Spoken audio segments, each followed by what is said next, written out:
Трэці прэзідэнт Грузіі, былы кіраўнік Адэскай вобласці Украіны, а цяпер апозіцыйны украінскі і грузінскі палітык Михаил Саакашвілі.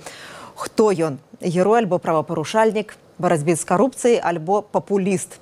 Пра Михаила Саакашвілі мы пагаворым з маімі калегамі з украінскай і з грузінскай службы Радыё Свабода Ростиславам Хотіным і Кобам Ліклікадзе. Вы, наколькі я ведаю, Ростислав пазітыўна ацэньвае дзейнасць Саакашвілі, а Коба вельмі крытычна, правда? Я объективно отношусь к Саакашвили. А Ростислав, ви позитивно збольшого? Я отношусь ставлюсь до Саакашвілі взагалі як до явища позитивно. Щодо силового перетину кордону, тут є багато питань. Але, в принципі, він багато зробив для України. А як би, Ростислав, яке визначення ви дали б Саакашвілі одним, двома чи трьома словами? Наприклад, герой, скандаліст, романтик, корупціонер, махчима, так? Ну, як би ви його назвали? Я б сказав так, що джигіт з козацьким духом, але з сильною примісью популізму, піара і шоу. Коба, яке ваше визначення? Ви об'єктивно оцінюєте Саакашвілі, як ви сказали. Як би ви визначили його, як би назвали? Мне из всех определений в адрес Саакашвили нравится последний, который принадлежит бывшему председателю парламента Грузии Давиду Саакашвили. Это авантюрист евразийского масштаба. Авантюрист евразійського масштабу. А ёсць яшчэ такая метафора, якую мой калега Юрий Дракахрост калісьці ўжыў да прэзідэнта-уцекача Курманбека Бакіева. Ён сказаў, это Ланцелот, які стаў драконам. Так як прэзідэнт, які прыйшоў на хвалі рэвалюцыі, барацьбы за дэмакратыю, барацьбы за аўтарытарным рэжымам, але як бы прыйшоўшы ва ўладу, стаў такім же самым аўтакратам. Як вы, Коба, Ростислав, думаеце, можна было б Саакашвілі назваць Ланцелотом, які стаў драконам? Саакашвили Грузии на самом деле совершил большие сдвиги, но со временем, находясь в власти, он как раз вот из романтика, из проевропейски образованного политика год от года превратился, я думаю, что азиатского диктатора. А вот азиатского диктатора, это такое которого жесткое... переизбрал народ в 2012 году, но это не значит, что Саакашвили как политический лидер потерял привлекательность. Мы видим в связи с последними событиями, что у него очень много сторонников в Украине, которые готовы идти с ним за новую революцию. А ці пагадзіліся б вы з Кобам? Хаця ясна, што перыяд яго ў Грузіі ацэньваць складана, але вот на той перыяд, які ён быў ва Україні, як би ви оцінили? Ну, щодо грузинського періоду, то ясно, мені важко коментувати внутрішні грузинські питання, але те, що Саакашвілі заклав Грузії про європейський шлях, курс країни, те, що він запустив реформи дуже серйозні, це навіть його суперники мають визнати. Щодо України, то він багато дуже зробив. Найголовніше досягнення Саакашвілі в Україні було не на посаді губернатора в Одесі, що він там хотів боротися з корупцією на митниці Одеській порту, чи дороги, автостради будувати, чи взагалі підняв прапор швидших реформ. Найголовніше досягнення Саакашвілі, позитивна роль в Україні, те, що він, як людина трошки зовнішня така, як аутсайдер, він розшевелив оце, розкрутив оце українське болото політичне, де рука руку миє, всі одне одного знають. Сьогодні ви в опозиції, ми при владі, завтра ви при владі, ми в опозиції, але все одно якось от, воно якось так все договорняк оцей. А він прийшов зі сторони, він трохи це все розбурхав, розшевелив оце болото українське політичне, і це дуже важлива його роль. Також... І це йому дорого коштувало, розворушити це болото. Так, і те, що в Україні є попит на нові обличчя, на нову політику, на ще більше, ще швидші реформи, на ще активніше проєвропейську інтеграцію, на ще більшу боротьбу з корупцією. Саакашвілі просто став, так би мовити, один з прапорів цього руху, але також треба, так би мовити, розшевелювати, але не ламати основи держави. Коли перетинається в силу кордон на Сході, це все ж таки недемократичний крок був, недемократичний спосіб, і цього треба уникати, щоб не дискредитувати демократію, не дискредитувати реформи і європейське майбутнє України. Ну, сьогодні якраз президент Порошенко пораїв Михайлу Саакашвілі, каб ён паспрабаваў таким же чынам грузінскую мяжу перайсці. Коба, вот я была ў Грузіі, з многімі людзьмі размаўляла. пыталася пра Саакашвілі, бо я вельмі хацела зрабіць з ім інтэрв'ю. 2 гады ў мяне пайшло на перамовы з ягонымі памочнікамі, і так не атрымалася, дарэчы, зрабіць гэта інтэрв'ю, на жаль, не ведаю чаму. Вось, ну, і я сутыкнулася з тым Грузіі, што людзі як катэгарычна яго прымаюць, так катэгарычна і не прымаюць. Это своеасаблівасць вот просто ягонай асобы ці все ж сведчанне таго, што ён там зрабіў. Ці ты ён таксама, вот як Ростислав кажа, такая асоба, якая разварушыць, і якая вот вельмі контроверсійныя прыцягвае ацэнкі. Знаете, что она, таких политиков, как Саакашвили, люди или очень верят, обожествляют его, или очень ненавидят. Потому что это такой типаж. Я сам сначала сказал, что я абсолютно беспристрастно отношусь. Я как журналист, я смотрю на него как политика, даже не как грузинского политика. Хотя я не соглашусь с Ростиславом в том, что он говорит о Саакашвили, как будто грузинское прошлое не бывало. Как будто вот это 4 уголовных дел, одно из которых как раз касается схем коррупции и растрат государственных средств, это его досье. Но Саакашвили, опять-таки, имеет своих сторонников, и такого политика, или еще раз говорю, люди, электорат, или очень любят, или не любят. А наша задача с вами, журналистов, быть как-то посредниками, сказать и то, что было хорошее, и подчеркнуть то, что было негативное, есть негативное. Я не знаю сейчас, мы же в Чехии находимся, мы должны говорить не о том, что Саакашвили будет делать, романтик, он авантюрист, герой или нет. То, что он вчера совершил правонарушение, посягнул государственную границу независимой страны. Я вам хочу ответный вопрос задать. В Европе вы можете видеть какого-нибудь европейского политика, который это сделает и останется в политике? Я думаю, что нет. Это можно только в постсоветском пространстве. А силовое решение вопросов – это стиль Михаила Саакашвили. Он всегда использует силу для достижения своих целей. Это было в 2003 году, это было последующим, когда он был президентом Грузии. Это его модус операнди. А калі б ён захацеў перайсці грузінскую мяжу, ён пазбаўлены як украінскага, так і грузінскага грамадзянства. От калі б паспрабаваў так у Грузію. Які ваш прогноз, як бы гэта адбывалася? Вообще-то я думаю, Анна, что то, что президент Порошенко присвоил гражданство Грузии и потом отобрал это в таком виде и в первый раз, и во второй раз, это не было совсем корректно, я мягко буду выражаться в отношении президента Украины, потому что он очень хорошо знал, что в 2015 году правосудие Грузии имело претензии к Саакашвили, но тогда он игнорировал грузинскую власть. Но сейчас, когда Саакашвили, после того, как он перешел в оппозицию, стал для него невыгодной политической фигурой, он также некорректно отобрал его гражданство Грузии. И вот это я как не объективный и непристрастный к Саакашвили и любым политикам журналист должен отметить. Я, до речі, тут згоден, тому що є такі поняття, як правда і правдивість. Так от правда полягала у тому, що коли подавав Саакашвілі документи на українське громадянство, він не повністю вказав повну інформацію, там щось не вказав. Правдивість, а люди вірять правдивості, правдивість полягала в тому, що коли в нього припинили громадянство, відібрали громадянство, це виглядало як вендета проти нових політичних сил, як наступ на опозицію, як намагання прибрати Саакашвілі як конкурента майбутнього політичного на виборах будь-яких, чи парламентських, чи президентських. Так от тут, мені здається, що і правда, і правдивість, вони якраз працювали одне проти одного. Як вам падаецца, можа, асоба такая контроверсійная Михайла Саакашвілі, такая лякмусавая папера для уладаў Украіны і лякмусавая папера для уладаў Грузіі на тое, як яны рэагуюць на ягоныя дзеянні, на ягоныя ўчынкі, яны паказваюць сябе.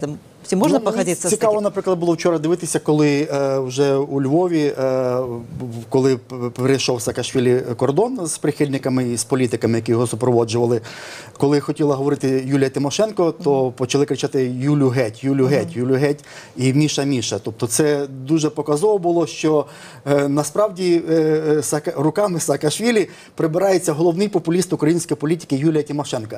Але треба попередити Саакашвілі, що будь-які політики, які хотіли робити альянс, союз з Тимошенко, завжди політично погано закінчували. В українській політиці і просто Тимошенко це дуже одіозно. Але те, що вчора люди не сприйняли Юлію Тимошенко, популіста номер один української політики, це дуже показово. І що навпаки вітали Саакашвілі. Хоча, я ще раз повторю, що все ж таки в силовий спосіб перетинати кордон це було не добре, не правове рішення. І як добре, що все ж таки прикордонники не вживали силу, зброю, тим більше і таке інше, тому що це було б не пустив Саакашвілі в Україну, українська влада, це б сприйнялося Європою, от опозиційна політика. Не дай Бог, якби якась там сила була вжита, там, чи постріли якісь були, чи зброя, чи що. Це було взагалі дуже сильна дискредитація. Ну а зараз, коли він вже в Україні, хай по правовому полю тоді іде і влада, і Саакашвілі, і рух нових сил, хай йдуть уже є суди, Україна правова держава, хай з'ясовують. Хоча, я ж кажу, що в силовий спосіб перетинати кордон все ж таки, може, не варто було. От йому у снежні, подається, сповниться 50 років. Це вельми ще молодий чоловік. От, ваші одногодки равнолетки, фактично, і ваш Ростислав, і ваш Коба. Яка будущення? Ці є будущення у Саакашвілі, у політиці, у якій країні? Ну, вопрос будущей политической или политическое будущее Украины, это, наверное, не наверное, а точно уже дело украинских политиков, украинского избирателя, украинского народа.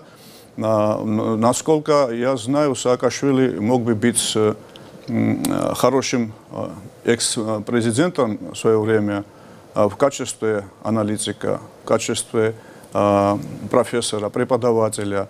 Ну, как другие президенты живут и работают в европейских странах, в нормальных государствах, я бы так назвал. Он, конечно, очень талантливый человек. Он имеет что сказать и что рассказывать. Но насколько ему вот даже не второй, а третий раз удастся войти в одну и ту же воду, я не знаю, честно говоря. И мне бы не хотелось видеть то, что вчера произошло, вот в такой обстановке дружественной в Украине, у которой очень много проблем. Вот Ростислав говорит, да, коррупция есть, но справедливости надо сказать, что Михаил Саакашвили в одиночку не сможет играть на политическое поприще Украины. Ему придется так или иначе сплачивать коалиции или связи с людьми, которых люди или не любят, или будут геть кричать, с олигархами, с которыми, между прочим, из его политической прошлой Грузии у него были замечательные отношения. И он не стыдился работать с людьми, у которых не было, я мягко, опять-таки, в форме выскажусь, чистой биографии политической. И с олигархами были, и с какими-то другими элементами для достижения своей цели. Это не в оскорбление, я скажу, это политическое животное, это определение корректное политологии, которое ради достижения своей цели может сотрудничать с любым человеком и политиком. Я знаю, хорошо вы сказали, 50 лет, да, мы ровесники, мы, конечно, шампанское на будущность не пили, но его карьера протекала перед моими глазами. Он Шеварднадзе называл отцом демократии, и через неделю он мог сказать, что это диктатор. Он министром внутренних дел Грузии мог хвалиться за то, что он провел и помог провести примерные выборы Грузии, и потом назвать его отцом коррупции и злодеем. Ну, політологія, это, наверное, прийнято. Ну, я б сказала, що політичні жывёлы таксама вызначалі і Александра Лукашенко, і, дарэчы, вот пасля выбараў 2010 года ў Беларусі, які былі, паводле міжнароднай супольнасці, фальсіфікаваныя, і акцыя пратэсту якраз у дзень выбараў была вельмі жорстка разагнаная. Праз некалькі дзён Михаил Саакашвили даслаў віншаванні Александру Лукашенку. І гэта збольшага тлумачылася тым, што Александр Лукашенко ніколі не прызнаваў Паўднёвую Асетію і Абхазію. Ростислав, есть будущее в Україні у Михайла Саакашвілі, як ви лічите? Ну, він щодо майбутнього Грузії, він сказав, що він таки вже на пенсію там поїде. Щодо України, є попит, запрос, так би мовити, попит є дуже сильний на нові обличчя, на нових людей, на ще швидші реформи, на антикорупційну цю хвилю є, на швидшу євроінтеграцію, на зміни в країні. Є попит на це. І те, що Саакашвілі підтримують єврооптимісти парламентські, наприклад, молоді політики, це дуже показово, що є цей альянс між ними. Але враховуючи, так мовити, ці всі моменти, про які ми говорили, є пральна машина, пралька, працює 1200 оборотів в хвилину може робити, а є 800-600. Так якби Міхаїл Саакашвілі цю машину очищення, цю політичну пральну машину змінив трошки обороти і оберти до 800 або 600, тобто трошечки так спокійніше, без такого напора, тоді, я думаю, у нього були дуже гарні перспективи. Тому що все ж таки в Україні вже є, до популізму вже є певна, антивірус, так мовити, є вже. Це набридло це, багатьом українцям і Тимошенко, і інші популісти в Україні. Тому треба трошечки... Ну і є поспіховий опит реформи у першій ступені, які провів Ян в Грузії. Є попит на те, щоб працювала пралька, очищення антикорупції є. Але щоб трошки менше може оберти. Трошки менше оберти збавить трошечки. А коли зовсім інший оборот може бути, ось зараз у Білорусі всі ці вельми активно обмірковують, раптом зараз запросить Олександр Лукашенко його в Білорусь і пропонує білоруське громадянство, що цілком не виключено. Ці змог би также дзейнічаць, ці змог бы паспрабаваць сябе Міхаіл Саакашвілі у Беларусі, як вы мяркуеце? Ці атрымалася хаця б што ў яго? Ва ўкраіне мала што атрымалася. А Коба, як вы мяркуеце? Ці быў бы такі беларускі паварот магчымы у такім пакручастым шляху, пакручастым лёсе Михаила Саакашвили? Я не могу спекулировать, это очень сложно. Я думаю, что Саакашвили на самом деле, он не лукавит, когда говорит, что он хочет на самом деле работать для Украины. И вчера он говорил, что он даже готов умереть за Украину. Ну, человек любит Украину, хочет помочь этой стране. Но, знаете, есть такой пьеса Бертолда Брехта, постановка Роберта Стурова «Кавказский меловой круг», наверное, вы видели, если нет, слышали. В оригинале по-другому называется. Когда оспаривает право на материнство две женщины. И в этом кругу поставят этого ребенка, и давай тянуть, кто сильнее будет, кто перетянет, тот и мать. А опускает руку тот, кто настоящая мать и любит. Я думаю, что Саакашвили где-то должен отпустить руку. Один раз он сказал, после того, как проиграл выборы и уезжал из Грузии в Америку работать, настала пора, чтобы грузины от меня отдохнули. Настанет когда-нибудь время, когда он это скажет в отношении Украины. И вот дошедение до Беларуси? Этот народ. А что касается Беларуси, ну, не знаю, если там он востребован, если там господин Лукашенко хочет, чтобы его взять помощник, и он хочет сделать реформы, ну, почему бы и нет. Я пожелаю только политического здоровья и успехов Михаила Саакашвили и его прекрасной семьи. Конечно, о чем идет речь. Ростислав, мені здається, що Білорусь, враховуючи те, що країна 23 роки під авторитарним правлінням Лукашенка, не має опозиції, не має політичної культури не вироблена, не має плюралізму, дуже сильний країна перебуває під прострілом російської пропаганди. Мені здається, що білоруси ще поки що так, їм би такий трошки, такий спокійніший перехід до демократії, так треба трошки спокійно. Міхаїл Саакашвілі, він розкрутить Білорусь, і наш марш худший буде стратити громадянство, коли його отримає. Була одна зірка Лукашенка, тепер буде дві зірки. А треба Білорусі і громадянське суспільство створювати, і мас-медіа, і опозицію, і політичну культуру. Тому білорусам, скоріше, поки що якось би ще плавніше. Хоча прийде час, коли Білорусь буде активно проводити реформи, обере рано чи пізно, нікуди від цього не дінеться, європейський курс, буде ще попит і на білоруських Саакашвілі, на людей, які бажають добра країні, які болівають за неї, навіть не будучи білорусами, як Саакашвілі, може, народився в Грузії, але він серцем абсолютно українська людина. І бажають їй добра, і цьому народу. І ясно, що прийде запит свого часу і на білоруських Саакашвілі. Ну і коли прийде попит на білоруських Саакашвілі, ми чекаємо ваших меркаванняў на гэты конт, а так само самых іншых меркаванняў пра это вельмі яркого, вельмі популярного палітыка, які нумар адзін апошнія некалькі дзён у інфармацыйнай прасторы Грузіі, Украіны, Беларусі, всяго нашага рэгіёну. З вами была я, Ганна Соус, Ростислав Хотін і Коба Ліклікадзе. Всяго найлепшага.